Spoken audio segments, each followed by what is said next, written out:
Hello kids, welcome to my video. Let's start.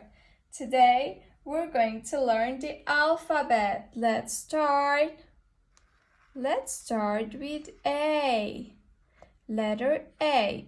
Here we have capital A and then small a with pink color. Wow, perfect. And then let's write letter B.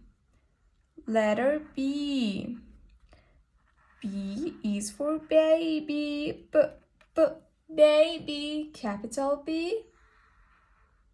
And a small b. Perfect. Okay, guys. Now let's write letter C. Letter C. C is for car. C is for candy. Candy. Candy. Red letter C. Red letter C. And then let's write letter D.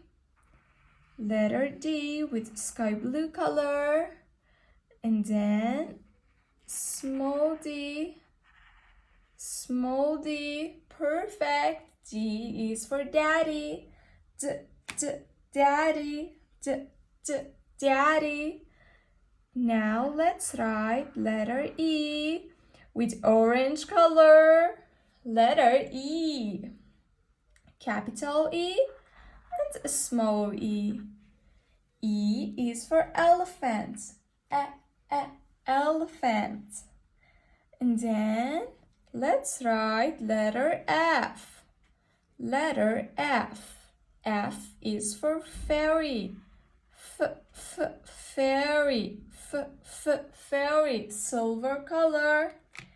Here we have letter A for apple, B for ball, C for car, and D for daddy, D for dog, E for elephant, and F for fairy. Okay guys, now we are done and I will see you in the next video. If you want to see my next video, please subscribe and like. Bye-bye. Love you so much.